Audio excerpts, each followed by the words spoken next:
Hello dear students, good evening. आज हम लोग अपना लेक्चर 10 स्टार्ट कर रहे हैं प्रोग्रेशंस का। आज का जो हमारा टॉपिक है वो है अरिथमेटिको ज्योमेट्रिक प्रोग्रेशंस, AGP। ठीक है, तो वहीं से हम लोग स्टार्ट करते हैं।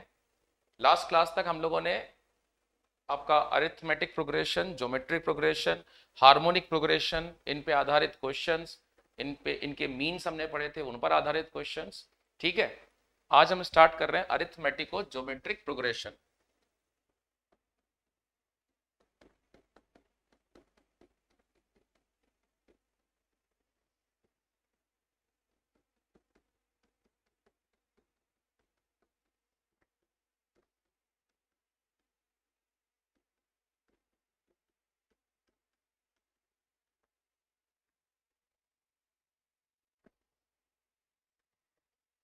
या जिसको हम शॉर्ट में बुलाएंगे AGP। अब ये एक तरह से बच्चों क्या होगा, ये असल में एक प्रोग्रेशन है, progression that is formed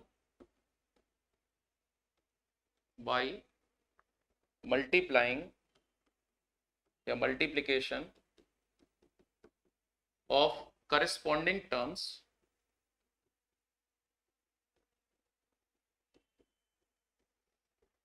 of an arithmetic progression and a geometric progression। मतलब मेरा कहने का ये हुआ बेटा कि सपोज करो आपके पास में ये एक अरिथमेटिक प्रोग्रेशन है,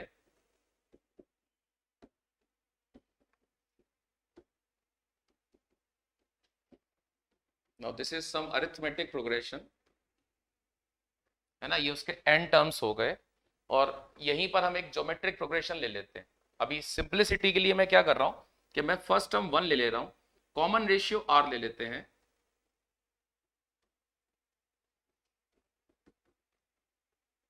तो देखिए बच्चों, ये एक अरिथमेटिक प्रोग्रेशन है, ये एक ज्योमेट्रिक प्रोग्रेशन है।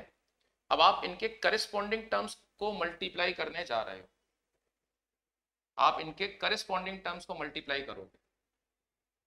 ठीक, तो एक AGP की जो स्टैंडर्ड अपीयरेंस होती है वो कैसी होती होगी, ये मैं आपको समझाने जा रहा हूं।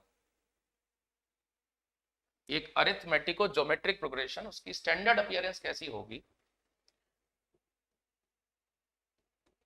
फर्स्ट टर्म्स आपस में मल्टीप्लाई हो गए, ये आपका AGP का पहला टर्म है। सेकंड टर्म्स, भाई AP का सेकंड टर्म GP के सेकंड टर्म से मल्टीप्लाई होता है, तो AGP का ये आपका सेकंड टर्म बन गया। ऐसे ही ये third term, fourth term and so on, तो ये बन गया आपका nth टर्म। तो ये आपका एक अरिथमेटिको ज्योमेट्रिक प्रोग्रेशन तैयार हो गया। तो एक बेसिक चीज जो यहाँ पर समझने की है, या जब कभी भी हमारे सामने सिचुएशंस आएंगी तो हम उसे कैसे आइडेंटिफाई करेंगे, हम कैसे ये पता लगाएंगे कि currently we are dealing with arithmetic or geometric progression, ये हम कैसे डील करेंगे, ये कैसे ये समझ में आएगी।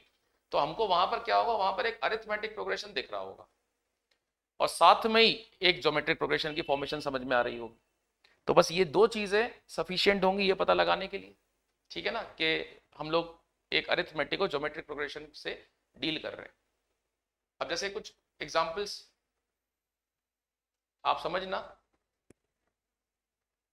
सपोज मैं ऐसे बोलता हूं 1, फिर 3x, 5x square, 7x cube, 9x की पावर 4 एंड सो ऑन।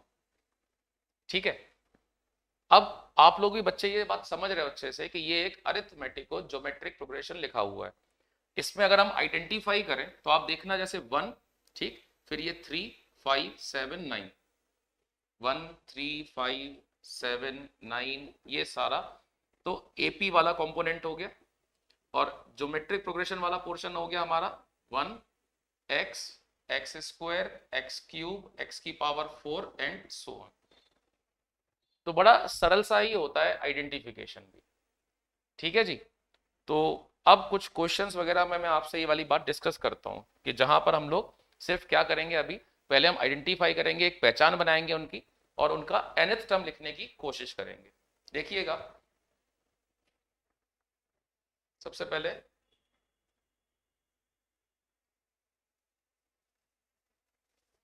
जो एक स्टैंडर्ड अपीयरेंस है अरिथमेटिक और ज्योमेट्रिक प्रोग्रेशन की, आपने वो चीज देख ली। ठीक, ये अगर मैं आपको बोलता कि चलो इसमें अगर हम सेपरेट करके देखें तो एपी क्या दिख रही है आपको, A plus D, A plus 2d, A plus 3d, ऐसे करते करते A plus n minus 1d। Geometric progression क्या दिख रहा, 1 R, R square, R cube, ऐसे करते करते आर की पावर n माइनस 1 तक चला जाता। ठीक, तो चलो अब कभी अगर कहीं आपके सामने सिचुएशन आती है ऐसी, तो you can very easily identify के we are dealing with arithmetic और ज्योमेट्रिक प्रोग्रेशन। अब जैसे मैं इधर पर आपको अभी आइडेंटिफिकेशन के साथ साथ एक रिक्वेस्ट और करूंगा कि आप मुझे यहाँ पर nth टर्म भी बताओ, है ना। जैसे अरिथमेटिक और ज्योमेट्रिक प्रोग्रेशन का हमें nth टर्म लिखना है, तो वो क्या हो जाएगा। अब आप इसमें अगर आइडेंटिफाई कर रहे हो तो 1 2 3 4, तो ये 1 2 3 4 एंड सो ऑन, इसका nth टर्म क्या होता है इस प्रोग्रेशन का, इट विल बी n। फिर 1x, x square, x cube, इस प्रोग्रेशन का nth टर्म क्या होगा, x की पावर n माइनस 1। तो जो हमारा प्रोग्रेशन है ये अरिथमेटिक और ज्योमेट्रिक प्रोग्रेशन, इसका nth टर्म क्या होता, it will be n x की पावर n माइनस 1। ठीक है, या जैसे हम इस केस में आइडेंटिफाई करें, अब आप इस केस में देखना अच्छे से। ठीक, जो हमारे पास में टर्म्स बन रहे हैं अरिथमेटिक प्रोग्रेशन जिसको मैं बुलाऊंगा, अरिथमेटिक प्रोग्रेशन यहां पर क्या बन रहा है, 1 4 7 10 13 एंड सो ऑन।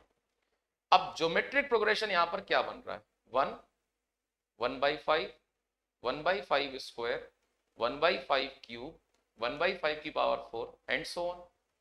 अगर मैं आपको बोल रहा हूं कि यार मुझे इसका nth टर्म चाहिए, तो आप देखो ये जो अरिथमेटिक प्रोग्रेशन हमने लिखा है इसका nth टर्म तो वही फॉर्मूला हो जाएगा a plus n minus 1d। तो बेटा a तो हो गया 1 प्लस n माइनस 1, डिफरेंस कितना चल रहा है 3, तो ये हमारे पास आ गया 3n माइनस 2। अच्छा, जो ये ज्योमेट्रिक प्रोग्रेशन आप देख रहे हो इसका nth टर्म क्या आएगा, a r की पावर n माइनस 1। अब यहां a क्या है, वो तो 1 हो गया, रेशियो क्या है, वो 1/5 है, उसकी पावर n माइनस 1। तो बेसिकली जो हमारा ये प्रोग्रेशन लिखा हुआ है, अगर हमसे बात हो रही होती कि भाई इसका nth टर्म क्या होगा, तो इसका nth टर्म हो जाएगा जो हमारा अरिथमेटिक प्रोग्रेशन था उसका nth टर्म, और जो हमारा ज्योमेट्रिक प्रोग्रेशन है उसका nth टर्म। तो बेटा ये हमारे प्रोग्रेशन का nth टर्म हो गया। अगर मैं इसमें आपसे बोलता कि मुझे इसमें n माइनस 1th टर्म निकालना है, तो n माइनस 1th टर्म का मतलब है कि इससे जस्ट पहले वाला टर्म, तो आप AP का भी जस्ट पहले वाला टर्म देख लेते, वो हो जाता 3n माइनस 5 क्योंकि कॉमन डिफरेंस 3 था, और GP का भी जस्ट पहले वाला टर्म देख लेते, वो हो जाता 1/5 की पावर n माइनस 2। इस तरीके से आप पीछे भी लिख सकते थे। और कुछ थोड़े से सवाल और देख लेते हैं।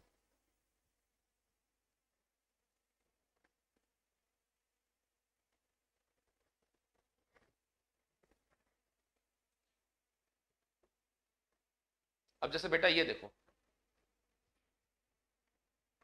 इनमें भी सब में हम लोग nth टर्म निकालना चाह रहे हैं अब। ठीक है, तो आप देखना, आप इसमें तो चलो ये तो अभी हम लोगों ने क्वेश्चन देखा ही था, इसका nth टर्म देखते हैं। तो इस प्रोग्रेशन में सबसे पहले आइडेंटिफिकेशन करते हैं।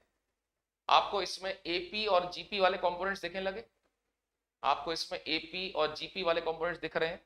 एपी आपको दिख रही है 3, देन 5, फिर 7 9 एंड सो ऑन। जीपी आपको दिख रही है 1/5 1/15 1/45 1/135 एंड सो ऑन। अब जाहिर सी बात है कि इसका जो nth टर्म होगा वो तो आप लोग निकाल लोगे आराम से, है ना जी। इसका nth टर्म क्या बन जाएगा, वो हो जाएगा 3 प्लस n माइनस 1, डिफरेंस क्या चल रहा बच्चों 2, तो इस जगह से वो आएगा 2n प्लस 1।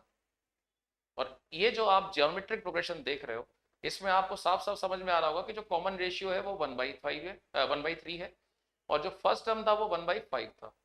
तो यहां पर अगर हम इसका ज्योमेट्रिक प्रोग्रेशन का nth टर्म देखते तो वो आता a एंड देन रेशियो की पावर n-1, मतलब a रेशियो 1/3 था की पावर n-1। तो देखो अब दोनों के nth टर्म हमारे पास आ चुके हैं, तो जो हमारा प्रोग्रेशन है इसका AGP का nth टर्म क्या बन जाएगा?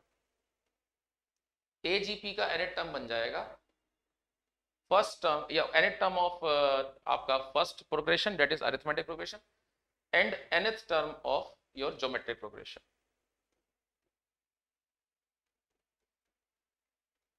ये हमारा आंसर आ गया बच्चों।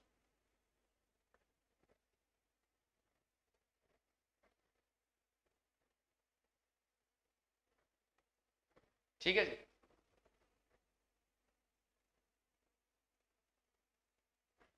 चलिए नेक्स्ट देखते हैं।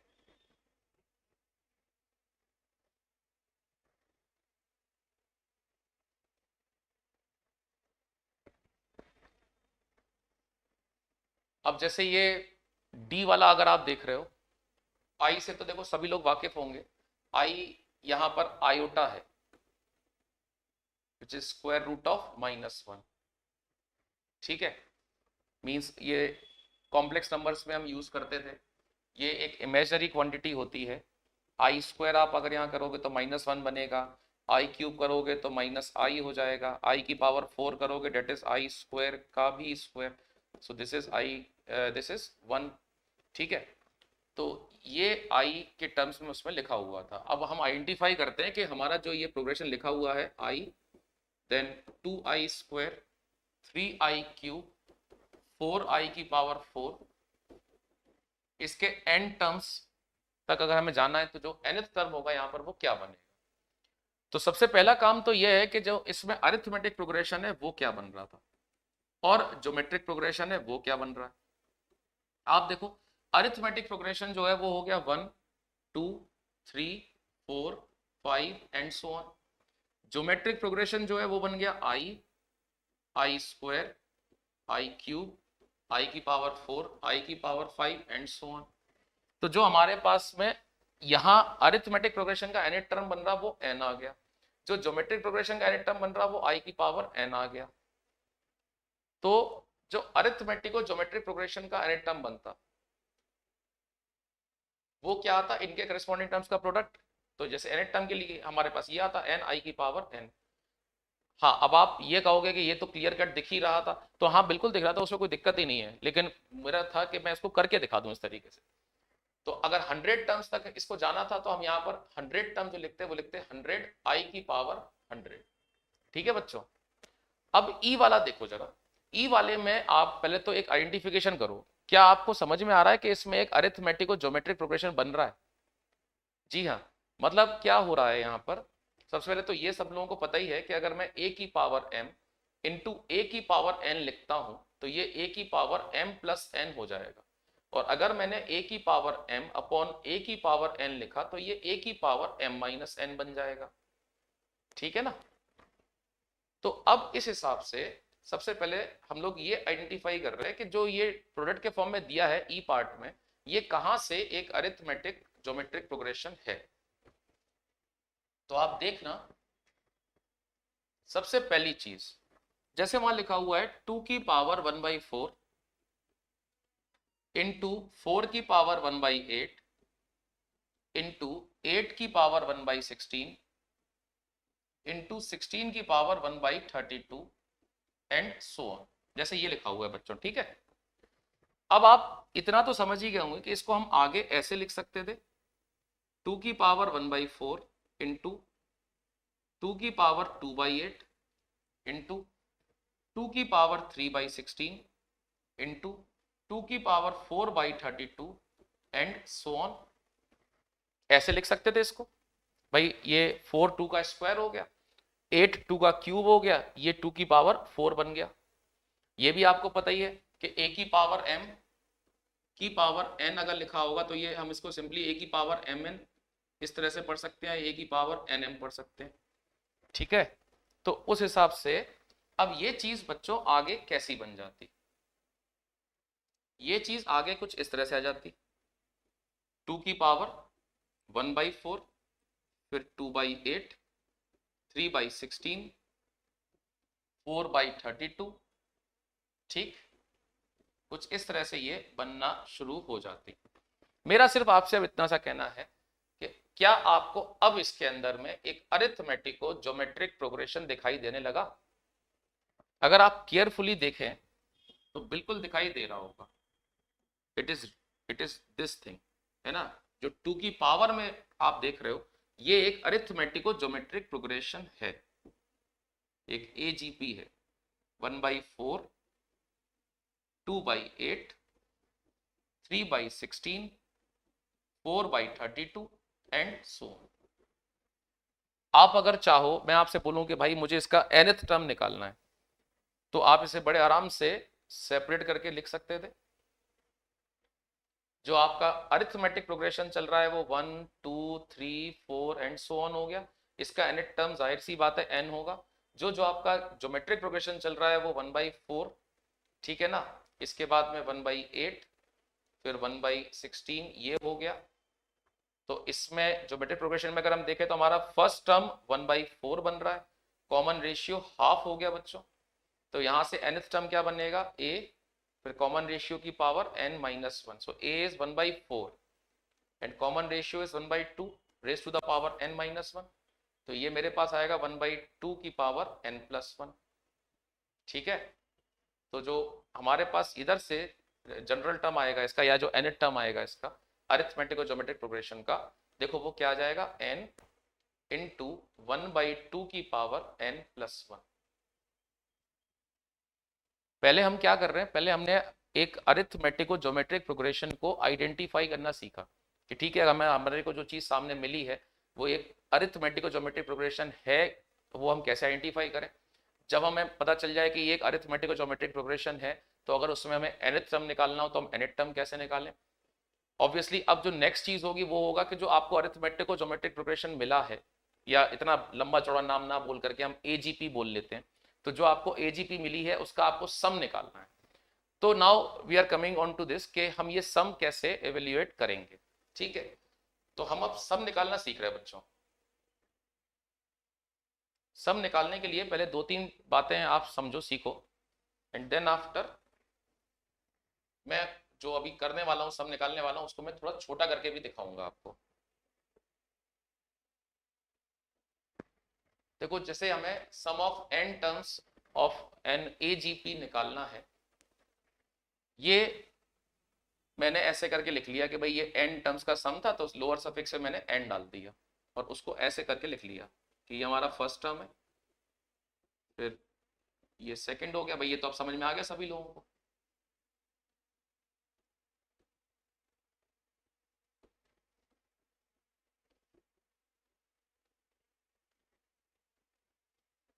और ऐसे करते करते हम चले जाएंगे यहां तक, nth टर्म तक अपने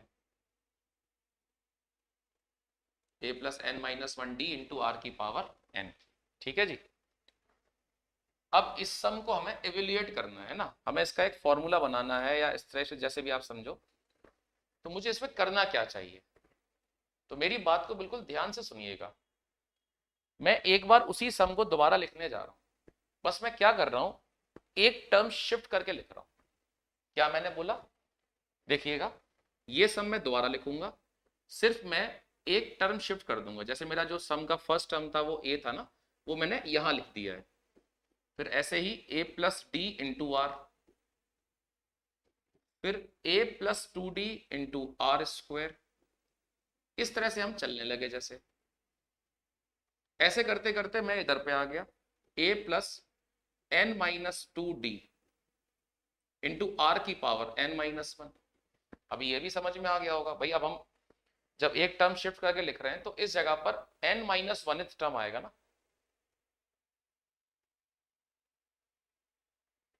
और इसके बाद में हमारे पास यहां पर क्या बन गया, ये बन जाता है a+n-1d इंटू आर की पावर n, सॉरी ये nth टर्म में r की पावर n-1 आना चाहिए था, ये n-2 था और ये n-1 होगा, ठीक है जी। हाँ, तो अब इसके बाद में क्या हो रहा है, अब मुझे आगे क्या करना चाहिए, मेरा क्या स्टेप्स होने चाहिए।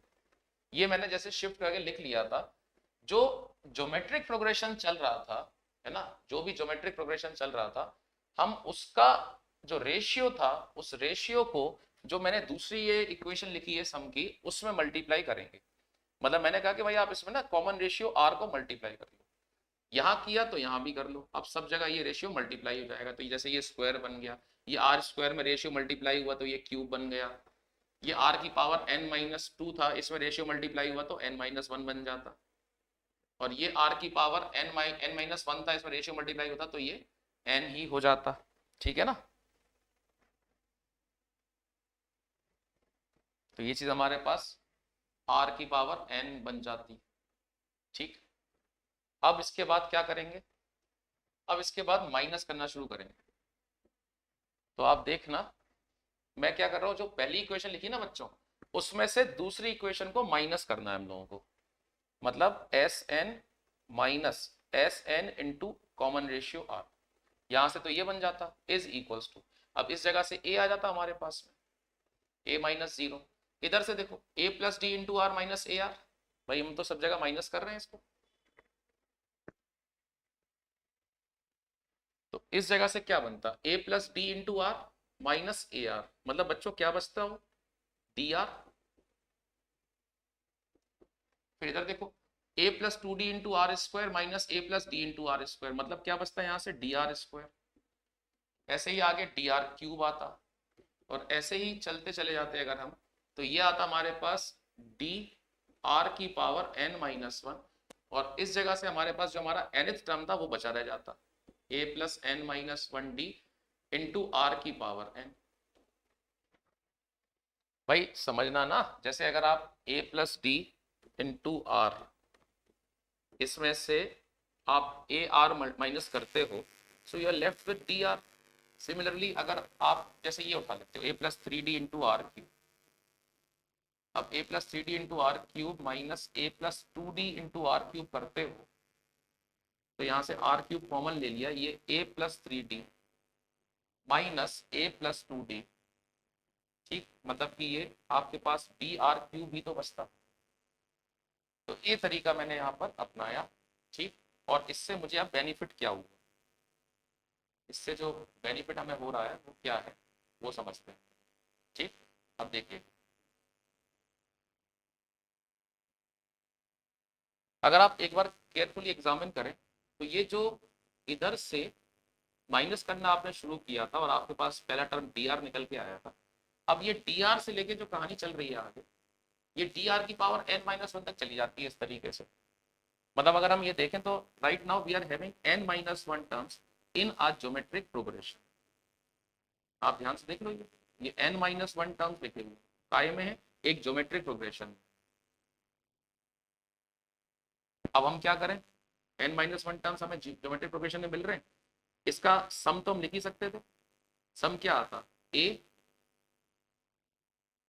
ठीक, फिर रेशियो की power N minus one, ratio क्या चल रहा था आर, क्योंकि एन माइनस वन टर्म्स इसलिए एन माइनस वन लिख दिए अपॉन आर माइनस,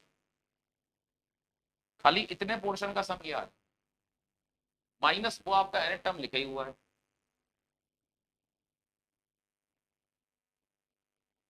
ठीक है जी, और यहां से ये ए आ गया, और ये आ गया आपके पास एस एन जो आप निकालना चाहते थे, साथ में एक वन माइनस आर और। ठीक, मीन्स अब आप इसको अगर फर्दर लिखना चाह रहे हो, ठीक से लिखना चाह रहे हो सम को अपने, तो आप उसे ऐसे करके लिख सकते थे। जो हमारा सम है एस एन, वो आ जाएगा ए अपॉन वन माइनस आर, फिर डी आर, और मैं क्या कर रहा हूँ ना, मैं ऊपर नीचे दोनों में माइनस कॉमन ले लेता हूँ, तो इसको मैं वन माइनस आर की power N minus one upon one minus R पढ़ सकता था। और फिर ये वाला जो वन माइनस आर था वो भी नीचे पहुंच गया था, तो ये वन माइनस आर का स्क्वायर बन गया, and then minus A plus N minus one D R की power N upon one minus R. अब ये हमारे पास सम निकालने का फॉर्मूला आ गया। तुम ये सोचो कि क्या तुम ये फॉर्मूला याद कर सकते हो, अगर ये याद कर सकते हो तो फिर अभी कुछ भी पॉसिबल है फिर तो तुम्हारे लिए, क्योंकि ऑब्वियसली ये पूरी चीज याद करना बिना कंफ्यूजन के, और 3 महीने बाद अगर एग्जाम है और उसमें तुरंत तुम लगा लो तो बहुत ही अच्छी बात है, बट इतना करने की जरूरत पड़ती नहीं। ठीक है ना। मैंने जो मेरा मोटिव था वो ये था कि देखो मैं इसमें आपको जो मेथड सिखा रहा हूँ आपको उस पर कॉन्सेंट्रेट करना है। ये फॉर्मूला बेकार है, कोई जरूरत नहीं इसको याद करने की, कुछ करने, है ना। मैथ्स है, फिजिक्स है, ठीक है, केमिस्ट्री है, आप समझना कि इनमें अगर हम देखें तो सबसे कम पोर्शन होता है जो हमें याद करना पड़े वो मैथ्स में होता है। ठीक। दूसरे नंबर पे फिजिक्स आ जाती है ऑब्वियसली। क्यों? क्योंकि भाई यहाँ पर क्या हो रहा है, यहाँ पर ये हो रहा है कि आपने मेथड समझ लिया, वो मेथड आपको लगाना है। अब कहीं कुछ शॉर्टकट्स हैं, कुछ हैं, तो वो तो और जल्दी आपको समझ में आ जाते हैं, तो वो तो तुरंत ही आप लगाना शुरू कर देते हो। मतलब कुछ ऐसा कि जो बहुत भारी भरकम चीजें हमें याद करनी पड़े, ऐसा मेरी समझ में मैथ्स में तो नहीं होता। बस ये आपकी प्रैक्टिस बढ़िया हो जाए। तो आपको कॉन्सेंट्रेट किस चीज पे करना था कि मेथड क्या अप्लाई किया। मेथड में पहला स्टेप क्या था कि भाई जो आप अरिथमेटिक और ज्योमेट्रिक प्रोग्रेशन का सम निकालना चाहते हो उसे एक बार आप लिख लो, और फिर उसी सम को एक शिफ्ट करके, एक टर्म शिफ्ट करके आगे से लिखना शुरू कर। ये स्टेप 1 था। ठीक। तो स्टेप 1 क्या हो गया, शिफ्ट करके लिखो। स्टेप 2 क्या हो गया, जो आपने ये नीचे वाला सम लिखा था शिफ्ट करके, उसमें जो आपका एजीपी चल रहा था, उसमें जो ज्योमेट्रिक प्रोग्रेशन का कंपोनेंट था, उसका जो कॉमन रेशियो था, तो आप अपने जो आपने शिफ्ट करके सम लिखा था दूसरा वाला, उसमें वो कॉमन रेशियो मल्टीप्लाई करो। तो अब तक 2 स्टेप्स आ गए। पहला स्टेप क्या हो गया, शिफ्ट करके लिखो। दूसरा स्टेप क्या हो गया, जो कॉमन रेशियो चल रहा था ज्योमेट्रिक प्रोग्रेशन में वो मल्टीप्लाई करो। तीसरा स्टेप क्या हुआ, बस आप माइनस कर।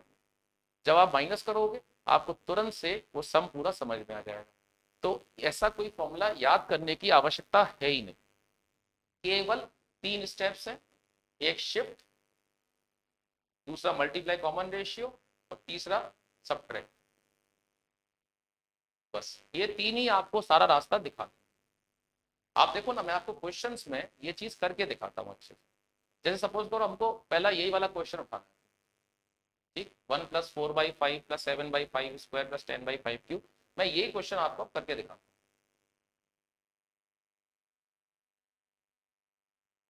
सपोज हमें ये सम निकालना है, 1 + 4/5 + 7/5³ + 10/5⁴ एंड सो ऑन। अब हमसे कहा जा रहा है कि भाई आपको ना n टर्म्स तक इसको करके जाना है, आपको n टर्म्स का सम निकालना है। ठीक है। तो देखो n टर्म तो आप तुरंत देखने लगे हो, उसमें तो आपको कहीं कोई परेशानी आती नहीं है। अगर हम देखें तो हम मान लो जो अरिथमेटिक प्रोग्रेशन है वो है 1 4 7 10, इसका nth टर्म क्या हो जाता, 1 + n-1 × 3, तो इस हिसाब से 3n-2। तो जो हमारे पास में nth टर्म बन रहा होता वो होता 3n-2 अरिथमेटिक प्रोग्रेशन। और जो ज्योमेट्रिक प्रोग्रेशन है उसका nth टर्म, भाई उसका फर्स्ट टर्म है 1, कॉमन रेशियो है 1/5, तो nth टर्म 1/5⁻n-1 हो गया होता। तो मतलब ये हमारा अरिथमेटिक और ज्योमेट्रिक प्रोग्रेशन का nth टर्म बन रहा होता। ठीक है बच्चों, ये तो बढ़िया बात हो गई। अब मैंने आपको 3 स्टेप्स बताए थे। ठीक। हम लोगों की देखो इस पूरे जो भी हमारा कोर्स चल रहा है, इस पूरे ड्यूरेशन में हमारी बस हमेशा यही कोशिश रहेगी कि तुमको कम से कम याद करना पड़े, मैक्सिमम तुम्हें समझ में आ जाए, शॉर्टकट्स तुम्हारे अंदर दिमाग में एकदम फीड हो जाए, और फिर उनको तुम प्रैक्टिस से अपने को परफेक्ट बनाने की कोशिश करो। ठीक है। प्रैक्टिस के लिए मैंने आपको बता ही दिया। अभी हम स्टार्टिंग कर रहे हैं, तो सबसे पहले आपको जो आपके स्कूल में बुक्स चलती हैं, whatever from whatever board you are, है ना, तो कुछ बुक्स वहाँ पर होंगी, वो बुक्स बढ़िया है सिखाने के लिए, फाउंडेशन अच्छा करने के लिए। एंड देन आफ्टर फिर हम कॉम्पिटेटिव लेवल के सवाल जब करना शुरू करेंगे तब हम कुछ शॉर्टकट्स और भी निकालेंगे, कुछ नई चीजें भी पता चलेंगी आपको। ठीक है। तो अभी आप समझना वी आर हैविंग 3 स्टेप्स, बिल्कुल सिस्टमेटिक वे में चल रहा कि सबसे पहले तो आप शिफ्ट करके लिख लो। ठीक। फिर कॉमन रेशियो मल्टीप्लाई कर लो, और उसके बाद में माइनस कर लो। तो सबसे पहले आपने क्या किया, आपने शिफ्ट करके लिखना शुरू किया, मतलब 1, फिर 4/5, फिर 7/5²। ठीक है। अरे ये cos 5²,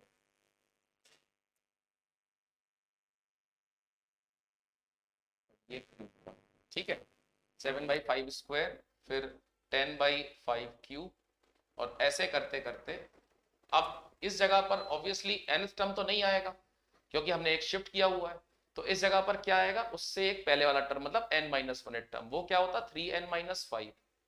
ठीक, अपॉन 5 की पावर n-2। और nth टर्म एक स्टेप आगे लग गया, तो 3n-2 अपॉन 5 की पावर n-1। देखो बच्चों ये बन गई कहानी हमारी। जो नीचे का सम है वो देख लो आराम से। अब इसके बाद क्या था, एक बार शिफ्ट कर चुके हो आप, अब आपका नेक्स्ट स्टेप क्या था, कॉमन रेशियो से मल्टीप्लाई करना। तो आपने क्या किया, आपने यहाँ पर कॉमन रेशियो से मल्टीप्लाई कर लिया पूरे में। तो ये 1/5, 5 स्क्वायर क्यूब, ये 4 हो जाता, इधर अब n-1 हो चुका होता, और भैया ये तो n बन चुका होता। ठीक, चलो बहुत बढ़िया। अब अगला स्टेप क्या होता है, अगला स्टेप होता है कि भैया अब माइनस कर लो आप इसको। ठीक है, तो जब आप माइनस करने को जाते तो यहां से देखो क्या बनता, s माइनस एस अपॉन 5। ठीक, इधर से आता आपके पास 1, फिर इनको देखना शुरू करो, 4/5 माइनस 1/5, 3/5। ठीक, फिर ये 7/5 स्क्वायर माइनस 4/5 स्क्वायर, मतलब 3/5 स्क्वायर। अगला 3/5 क्यूब, फिर 3/5 की पावर 4, और ऐसे करते करते बच्चों देखो ये पूरे n-1 टर्म्स मुझे मिलते, तो इधर पे आ जाता हमारे पास -3n-2 अपॉन 5 की पावर n। ये हमारा रिजल्ट बन गया होता। अब आप लोग सभी लोग देख करके समझ जाओगे कि ये चीज जो लिखी हुई है ये क्या है। We are having n-1 terms in a geometric progression, जिसका सम निकालना बड़ा आसान है। अच्छा, इधर से s माइनस s/5, तो ये तो बच गया होगा 4s/5, ये हो गया 1। अब ये ज्योमेट्रिक प्रोग्रेशन का सम निकालते हैं। इसका फर्स्ट टर्म तो 3/5 हो गया, कॉमन रेशियो 1/5 स्क्वायर हो गया, तो फर्स्ट टर्म तो 3/5 है, कॉमन रेशियो क्योंकि 1/5 है तो हम उसका फॉर्मूला वही लगाएंगे, 1 की पावर n अपॉन 1 - r। अब क्योंकि नंबर ऑफ टर्म्स n-1 है तो 1 रेशियो की पावर n-1 अपॉन 1 रेशियो, ये हमारे पास इस पोर्शन यहां से यहां तक का सम आ गया, और -3n-2 अपॉन 5 की पावर n। देखो बच्चों, जो पहले वहां फॉर्मूला लिखा हुआ था उससे तो बहुत हद तक ये फॉर्मूला ठीक है ना, इतना तो परेशान करने वाला नहीं दिख रहा आप लोगों को अब। और अब जो हम फाइनल अपना आंसर दे रहे हैं, जो हमारा सम हम बता रहे हैं, आप देखो कि वो सम कितना आ जाएगा। यहां से सम इज इक्वल टू, अब ये 5/4 से पूरे को मल्टीप्लाई कर लो, तो 5/4 आपका बाहर आ गया, इधर आपके पास आ गया 1, प्लस ये आ गया आपके पास 3/5, ये आपके पास बन गया 1 - 1 अपॉन 5 की पावर n-1, नीचे आपका 4/5 आ जाता।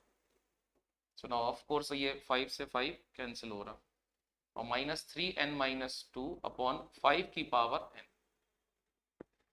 ठीक है, आप इसको सिंप्लीफाई कर लीजिएगा तो वो तो आपका हो ही जाएगा, कहीं कोई दिक्कत नहीं है। तो इस तरीके से जैसे अगर हमको कोई भी क्वेश्चन मिल रहा है और हमें उसमें n टर्म्स तक का सम निकालना है, तो बस वही है कि 3 स्टेप्स का प्रोसेस है। पहला आप शिफ्ट करके लिख दो, दूसरा आप कॉमन रेशियो मल्टीप्लाई कर लो, तीसरा आप माइनस कर लो। बस ये 3 स्टेप्स में सारा काम हो जाता है हमारा। अब इसी में मैं एक छोटा सा एडिशन और कर देता हूं। ठीक, सेम क्वेश्चन उठाते हैं और मैं पहले से लिख देता हूं, find the sum up to infinite number of terms, sum up to infinite number of terms of following progression।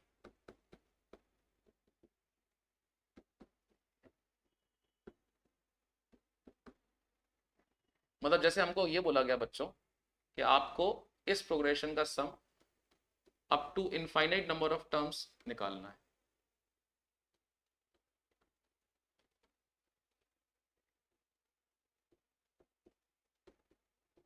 Up to infinite number of terms.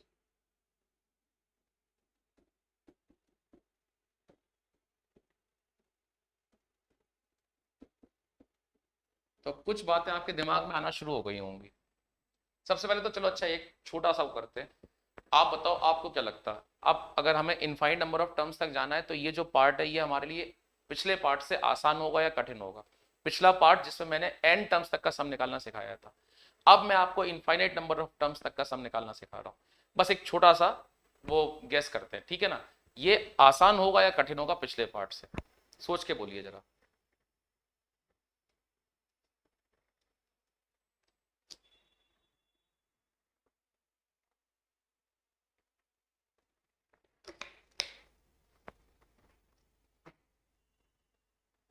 हो सकता है मन में एक ऐसी बात आई हो कि पिछली बार तो केवल n टर्म्स तक ही गए थे, इस बार तो इनफाइनाइट टर्म्स तक जा रहे ना।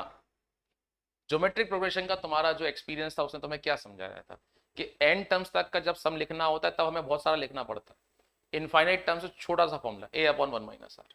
बस कंडीशन क्या होनी चाहिए कि इनफाइनाइट टर्म्स तक का जो सम है वो एक फाइनाइट नॉन जीरो वैल्यू तभी बनता है जब जो हमारा कॉमन रेशियो है वो आपका उसका जो मैग्नीट्यूड है वो 1 से छोटा हो। तो इसका मतलब क्या निकल रहा है, इसका मतलब ये निकल रहा है कि इस केस में भी यहां पर जो सम आप निकालने जा रहे हो वो सम का कोई प्रॉब्लम नहीं है, वो तुरंत आ जाएगा। बस ओनली कंडीशन है कि जो कॉमन रेशियो चले उसका मैग्नीट्यूड 1 से छोटा हो। मतलब कॉमन रेशियो का मॉड अगर 1 से छोटा है तो एस इंफिनिटी जो है इज अ फाइनाइट वैल्यू। ये बात मैं कहना चाह रहा हूं। और अब आप देखो ये अगर सवाल ऐसा है तो आप तुरंत ऐसे करके निकालोगे इसको। स्टेप्स सेम रखने, सेम स्टेप्स रहेंगे। मतलब क्या कि हम इसको एक शिफ्ट करके लिखेंगे, वो करते ही हैं। अब आप मन में सोच रहे होगे कि वो nth टर्म तो लिखा ही नहीं आपने। ऐसा हो सकता है कि कुछ बुक्स वगैरह में वो कभी कभी वो nth टर्म तक पूरा लिखते हैं, फिर शिफ्ट करके उसको भी पूरा वैसे ही करते हैं, फिर वो आंसर भी n के टर्म्स में निकालते हैं और फिर ऐसे बताते हैं कि देखो अगर n इन्फिनिटी को टेंड कर जाएगा तो क्या होगा।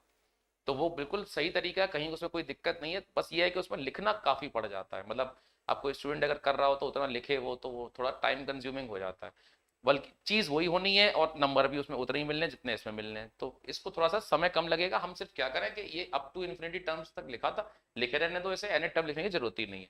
यहाँ पर भी सेम चीज हम लिख देंगे, बस और कुछ नहीं करना इसके अलावा। तो आप यहाँ पर किस चीज से बच जाते हो, जो आपको एन टर्म लिखना था, n माइनस वन टर्म लिखना था, वो सब खत्म हो गया। दूसरा स्टेप क्या था कि हमें रेशियो से मल्टीप्लाई करना होता, तो ठीक है हम यहाँ रेशियो से मल्टीप्लाई कर दे रहे। अब मैं रेशियो से मल्टीप्लाई करते जा रहा हूँ तो पावर बढ़ती जा रही है, वहां के लिए मुझे कोई परवाह ही नहीं है क्योंकि इनफाइनाइट नंबर ऑफ टर्म्स तक जा रहा है मामला। तीसरा स्टेप क्या था भाई, माइनस कर लो आप। अब आप जब माइनस करोगे तो यहाँ से s minus S by five, ये आ जाएगा 4s/5। 1 तो अपनी जगह ठीक है। अब यहां से आप देखो 4/5 माइनस 1/5 ये बनता 3/5। नेक्स्ट आता 3/5 स्क्वायर, फिर 3/5 क्यूब। और बेटा अब ये up to infinite number of terms तक जाना है। तो आप सभी लोग आप खुद ही आइडेंटिफाई करो ना, इसमें आपको मेरी जरूरत ही नहीं है कोई। आप खुद आइडेंटिफाई करो। ये देखो ये क्या लिखा हुआ, ये एक ज्योमेट्रिक प्रोग्रेशन है जिसका फर्स्ट टर्म 3/5 है, जिसका कॉमन रेशियो है ना दिस बाई दिस या दिस बाई दिस करो तो वो 1/5। ठीक है जी। तो इस जगह से अब आप ही बताओ यहां से हमारे पास क्या चीज आ रही। हमारे पास आ जाता है 4s/5 is 1 plus a/1 - r। उस हिसाब से देखें तो a हो गया 3/5, 1 माइनस r हो गया 1/5। तो देखो ये तो कितना छोटा सा आंसर आ गया। मतलब we are having 4s/5 equals to 1 plus 3/5/4/5, या 4s/5 हमारा हो गया 1 प्लस 3/4, मतलब 7/4। तो सम s क्या आता बच्चों, 35/20। ठीक, मतलब कि 7/4। ये देख लो अब आप लोग, सॉरी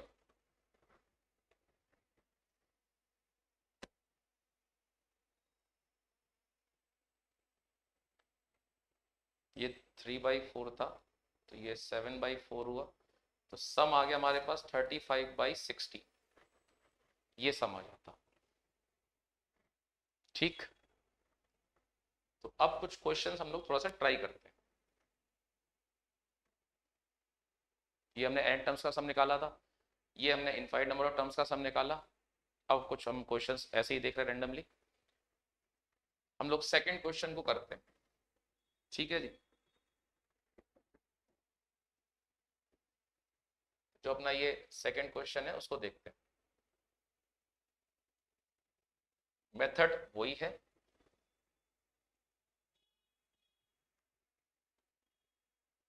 सम को पहले मैं लिख लिया 3/5,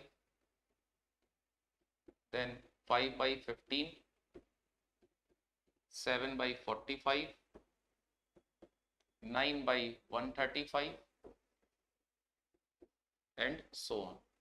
हम इसको कहां तक लेके जाएंगे, हम इसका nth टर्म और लिखेंगे।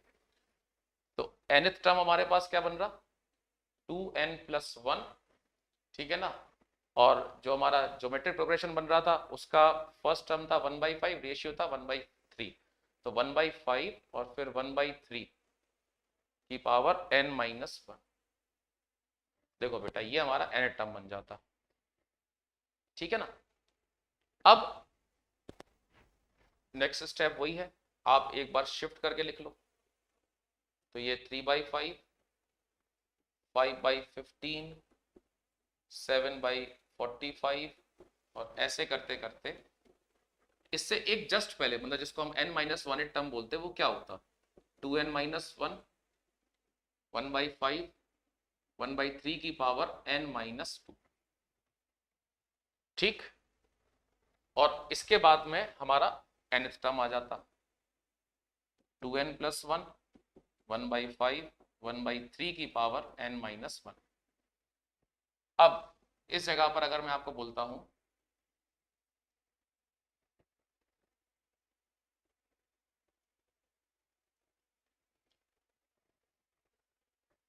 हम यहां पर अब नेक्स्ट स्टेप जो अपना लेते थे बच्चों, वो क्या होता था, जो हमारा कॉमन रेशियो चल रहा हो उससे हम नीचे वाली सीरीज को मल्टीप्लाई किया करते थे। तो 1/3 से हमने यहां पर सब जगह मल्टीप्लाई कर लिया, तो ये 1/3 की पावर n-1, ये 1/3 की पावर यहाँ पर n हो जाता, ठीक है ना। मतलब वो n ही लिखा है एक तरह से, वो -1 में लिख ही नहीं पाया वहां पर।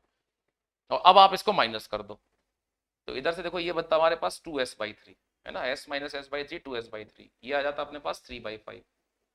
और इधर के आगे से फिर पूरा हिसाब किताब शुरू होता। तो जैसे ये 5/15 लिखा है -3/15, तो 2/15 हो गया ये। नेक्स्ट ये 7/45 है, ये 5/45 है, तो 2/45। अब आप देखो ये यहां से लेकर के यहां तक हम आ जाएंगे, विच इज 2/5 इंटू 3 की पावर n-1। और ये पूरे कितने टर्म्स होंगे बेटा, ये n-1 टर्म्स होंगे एक ज्योमेट्रिक प्रोग्रेशन में। These are n-1 terms in a geometric progression. और यहां से फिर माइनस ये आ जाएगा 2n+1, 1/5 और 1/3 की पावर n। ये देखो ऐसा बन जाएगा हमारे पास। मेरे ख्याल से अब इसके आगे तो देखो चीज आराम से हो जाएगी कि भाई अब n-1 टर्म्स का जो ज्योमेट्रिक प्रोग्रेशन में है वो सम हम निकाल ही लेंगे, तो बस अब सिर्फ सम लिखना भर रह जाएगा, है ना। और इसमें जो बेस्ट पार्ट है क्या, कि अगर अगर आपका लक अच्छा है, आपको वो n टर्म्स तक का सम निकालने को नहीं देंगे, फिर वो आपसे क्या बोलेंगे, फिर वो आपसे बोलेंगे कि आप तो ना इनफाइनाइट नंबर ऑफ टर्म्स का सम निकालो। और आप भी उसमें खुश हो कि अगर इनफाइनाइट नंबर ऑफ टर्म्स का सम बोल दिया जाए तो तुरंत एक ही स्टेप में वो सवाल पूरा हो जाता है। मतलब आप समझना कि अब अगर इनफाइनाइट नंबर ऑफ टर्म्स का सम बोलते तो ये सब हम क्यों लिख रहे होते, हमारे लिए तो वो सवाल सिंपली ऐसा हो गया होता दैट 2s/3 इज 3/5 प्लस ये वाली चीज पूरी। तो ये एक ज्योमेट्रिक प्रोग्रेशन बन जाता, first term 2/15, second term 2/45, third term 2/135, और कहां तक जा रहा होता, up to infinite terms, up to infinite number of terms.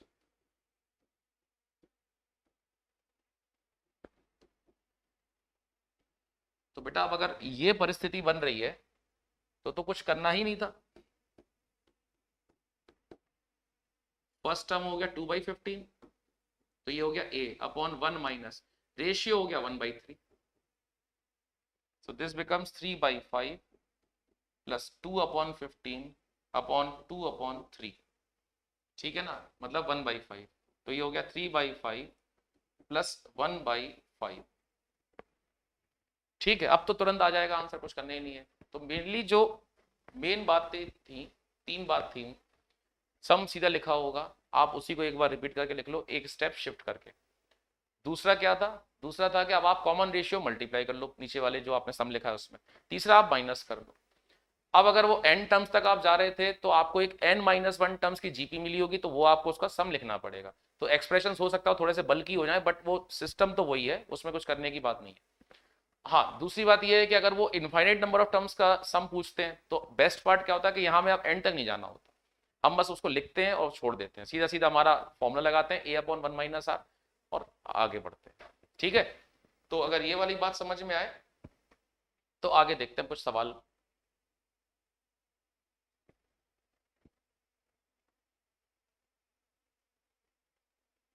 अभी हम लोग ये कर रहे थे, इसमें मैंने आपको आई के बारे में बताया था, i + 2i² + 3i³ + 4i⁴। मैं आपको आई से थोड़ा सा और इंट्रोड्यूस करा देता हूँ, ज़्यादा समय ही लगेगा। आप देखना कि अगर मैं आपको बोल रहा हूँ कि आई जो है, ये हम कॉम्प्लेक्स नंबर अभी जब चैप्टर पढ़ेंगे कॉम्प्लेक्स नंबर्स, है ना, नेक्स्ट जो हमें पढ़ना है वो यही पढ़ना है। तो जब ये पढ़ेंगे तो उसमें हम आई को बहुत डिटेल में देखेंगे, लेकिन छोटा सा एक इंट्रोडक्शन उसका बनता है, तो मैं वो करा रहा हूँ आपको। कि जैसे हमारे पास i√(-1) होता है, ठीक है ना, ये ग्रीक वर्ड आयोटा से लिया गया है, इसका मीनिंग होता है एन इमेजिनरी क्वांटिटी।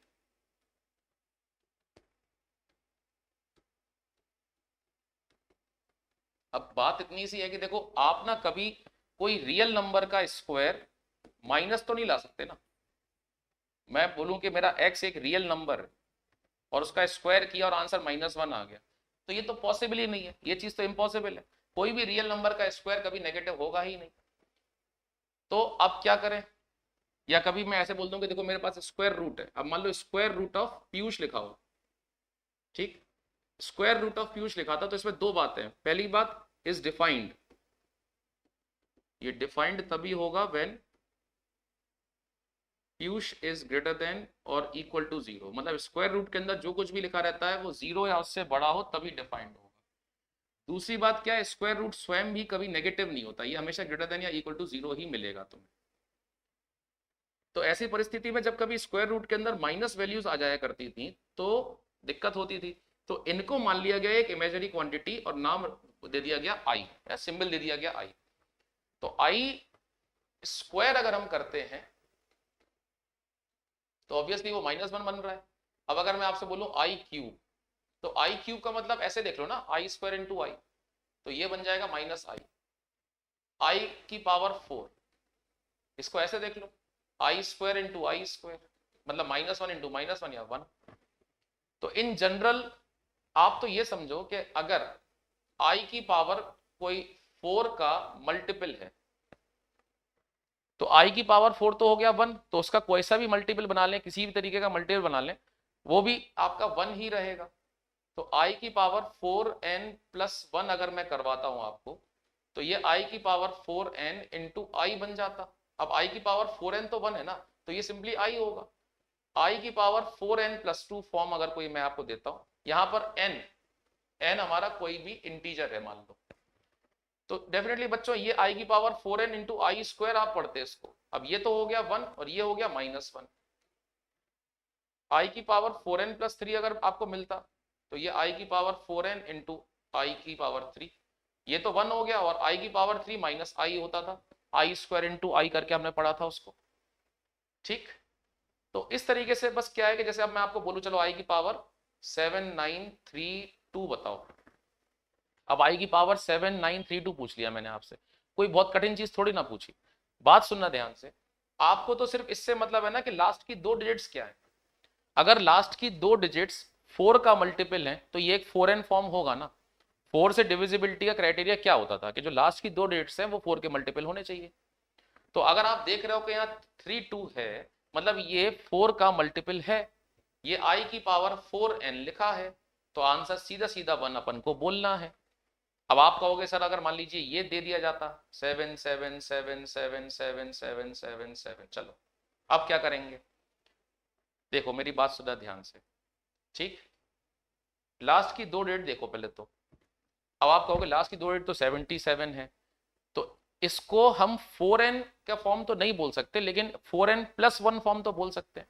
76 4 का लास्ट मल्टीपल था जो इसके पहले आया, तो इसे ऐसे पढ़ सकते थे क्या, 77777776, ठीक, +1। तो उसका मतलब क्या निकलता, उसका मतलब निकलता 77777776 इंटू आई। अब बेटा ये तो 1 हो गया ना, क्योंकि 4 का मल्टीपल चल रहा था ये, तो आपके पास क्या बच रहा, आई बच रहा। तो मतलब क्या हुआ, मतलब ये हुआ कि कुछ नहीं, मतलब अगर वो पूछ रहे हैं आई की पावर 213, तो तुम ये समझो कि आई की पावर 213, 13 से जस्ट छोटा 4 का मल्टीपल 12, तो 212 +1 पढ़ना है इसको, तो आई की पावर 212 इंटू आई पढ़ ली। अब आंसर आई तो होगा क्योंकि ये तो 1 हो चुका होगा, तो आई से थोड़ा बहुत इंट्रोडक्शन तो तुम्हारा हुआ, ठीक। तो अब अगर क्वेश्चन ये था, क्वेश्चन ये था कि भाई आप ये सम निकालो, बना तो वो एजीपी रहे उसको, आई +2i² +3i³ +4i की पावर 4, और ऐसे हमें 100 टर्म्स तक जाना था। भाई इनफाइनाइट टर्म्स तक नहीं जाना है इस केस में, हमें जाना है इस केस में अप टू 100 टर्म्स तक। तो बात तो ठीक है भाई, कैसे इसके 100 टर्म्स तक का सम हम निकालेंगे, तो आप बताओ इसका 100 टर्म क्या होगा, 100 i की पावर 100, ठीक।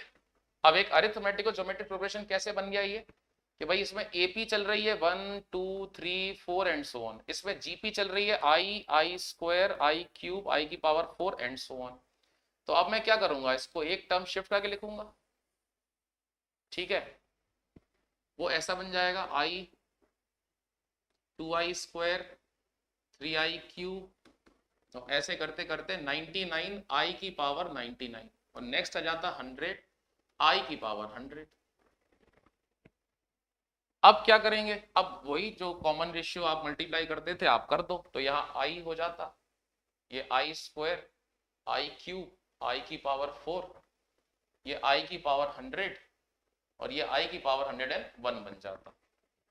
तो इस हिसाब से अब इसके बाद हम नेक्स्ट स्टेप क्या करते थे, माइनस करने का, तो यहाँ से s माइनस आई एस, ये तो i रह गया होता, ये क्या बनता बच्चों, 2i² में से अगर आप i² घटा दोगे तो i² आएगा, 3i³ में से 2i³ घटा दोगे तो i³ बन जाएगा, फिर i की पावर 4 बनाएगा, और ऐसे करते करते ये i की पावर 100 तक आता, और -100 i की पावर 100 हो जाता।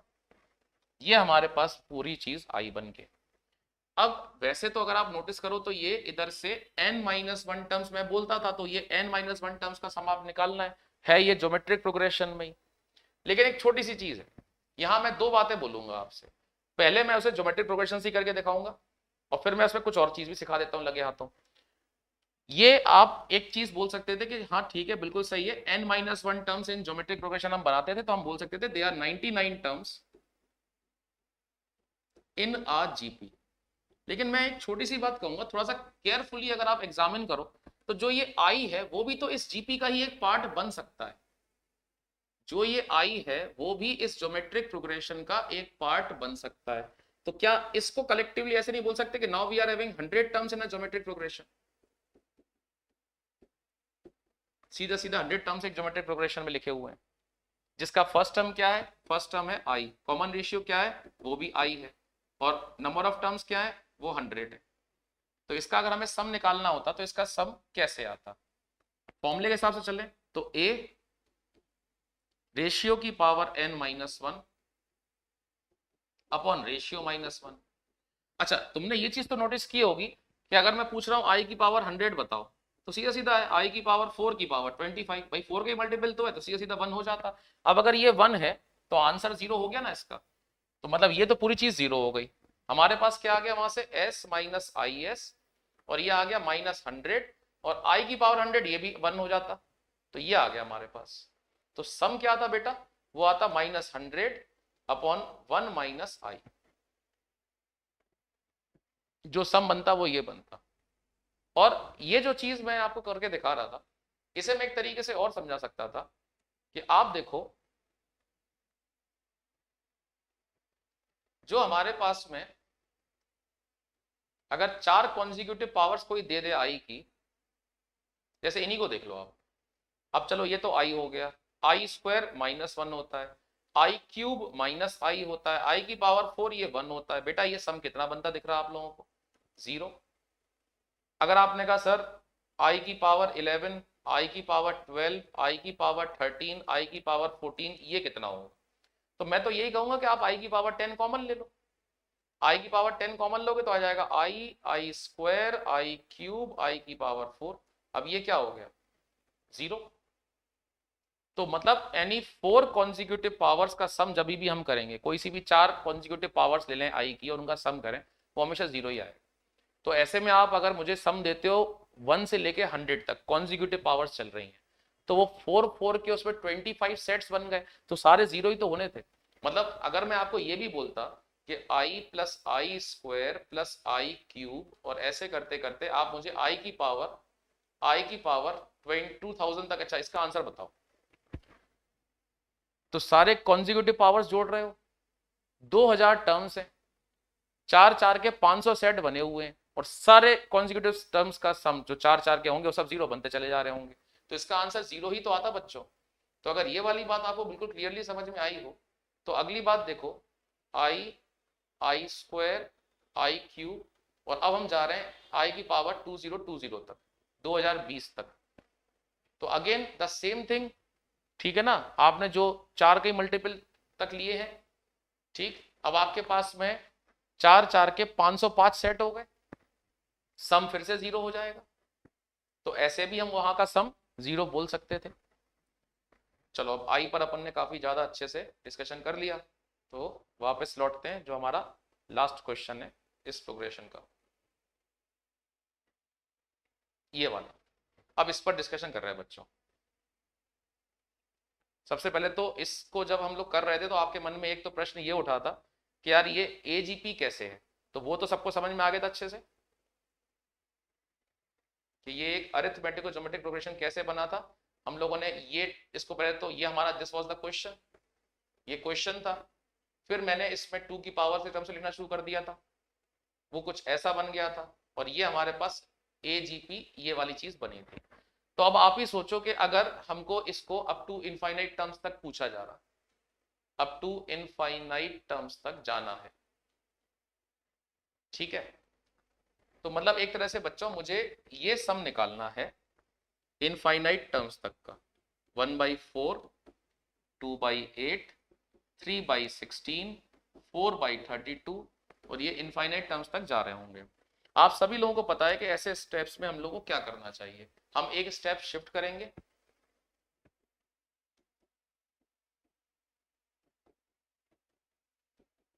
फिर कॉमन रेशियो से मल्टीप्लाई करेंगे। अब हम यहां पर कॉमन रेशियो 1/2 चल रहा था, तो ये 1/8 हो जाता, देन 1/16, 1/32 एंड सो ऑन। अब माइनस कर लो बस, तो जब माइनस करते तो यहां से तो s इंफिनिटी बाई 2 ही बचता, मतलब मैं इधर करके दिखा देता हूं, जब माइनस करते तो हमारे पास यहां से क्या आता, s infinity by 2, s infinity मुझे निकालना है, ये आ जाता 1/4, ये आ जाता 1/8, देन 1/16, देन 1/32, ऐसे आप चलते चले जा रहे हैं। अब ये तो आप लोग समझ गए ना कि how many terms we are having this geometric progression, और जिसकी स्टार्टिंग अब यहां से ना होकर के हम सीधे यहीं से बोल सकते हैं कि 1/4 से ही वो स्टार्ट हो रही हो। तो we are having this geometric progression with infinite number of terms, इसमें फर्स्ट टर्म 1/4 हो गया, इसमें कॉमन रेशियो 1/2 हो गया, इसका इनफाइनाइट नंबर ऑफ टर्म्स का सम क्या होता, 1/4 अपॉन 1 माइनस 1/2, और ये क्या बनता, ये बनता s इंफिनिटी बाई 2। अब ये क्या लिखा हुआ है, ये लिखा है हाफ, तो s इंफिनिटी क्या आ गया 1, बेटा देखो ना ये 1/4 अपॉन 1/2 बचता, तो मतलब हाफ, तो s इंफिनिटी बाई 2 हाफ है अगर, तो s इंफिनिटी 1 हो गया। अब अगर s इंफिनिटी 1 हो गया तो जो क्वेश्चन था 2 की पावर ये बताओ कितना होगा, आपने इसका आंसर निकाल लिया, ठीक है ना, सॉरी आपने इसका आंसर निकाल लिया, इस चीज का आंसर निकाल लिया कि अगर ये आंसर आपका 1 आ गया है तो वो आंसर आपका है ना 2 की पावर 1 मतलब 2 हो जाता। तो बेसिकली आपने देखा कि अरिथमेटिक और ज्योमेट्रिक प्रोग्रेशन में कोई बहुत ज्यादा कुछ है नहीं, ठीक है, सिर्फ पहला स्टेप होता है आइडेंटिफाई कर लो, आपको एपी और जीपी अलग अलग दिखने लगे, कभी अगर एनेट टर्म लिखने की बारी आए तो वो आप ठीक से कर लो, और फिर सम निकालना तो अब बहुत ही आसान है, 3 स्टेप्स का प्रोसेस है। और कोशिश तो ये है कि मतलब अगर आपको जब सम लिखना पड़े तो अगर वो इनफाइनाइट नंबर ऑफ टर्म्स का सम हो तो आप तुरंत ही उसको देख के कर लो, है ना। एन टर्म्स में थोड़ा सा एक्सप्रेशन बल्कि हो जाता है क्योंकि वो लिखना पड़ता है, लेकिन कहीं से भी इसे याद करने की कोई जरूरत नहीं है, वो दिमाग में अच्छे से ही भर गई होगी बात। अच्छा बच्चों, अब हम लोग जो हमारा 11th लेक्चर होगा वहां से हम लोग थोड़ा सा स्पेशल सीरीज को पढ़ने जाएंगे। हम स्टार्ट करेंगे सम मिसलेनियस सीरीज। सबसे ज्यादा जो क्वेश्चंस बनते हैं प्रोग्रेशन चैप्टर में से, जो आपके कॉम्पिटेटिव एग्जाम्स में आते हैं, 2 जगह से होते हैं। या तो वो सिंपल नॉलेज वाले जो एपीजीपी की प्रॉपर्टीज या उन्हीं के कुछ टर्म्स का यूज करके बनाते हैं, नहीं तो दूसरा फिर मिसलेनियस सीरीज से। तो जो हमारी 11th क्लास होगी, है ना, जो हमारी नेक्स्ट क्लास होगी, वहां पर हम लोग मिसलेनियस सीरीज से स्टार्टिंग करेंगे। तो वो जो समेशन वाला पार्ट या उस तरह की चीजें होती है वो करेंगे। मैं उम्मीद करता हूं कि अभी तक आप लोग रेगुलरली क्वेश्चंस वगैरह लगा रहे होंगे और इससे आपको बेनिफिट भी होना चाहिए एज पर माई ऑब्जर्वेशन, ठीक है। तो बच्चों अब अच्छे से एजीपी के क्वेश्चंस भी आज लगा लीजिएगा। सैटरडे से हम लोग मिसलेनियस प्रोग्रेशंस अपना पोर्शन स्टार्ट करेंगे क्लास 11, ठीक, ओके।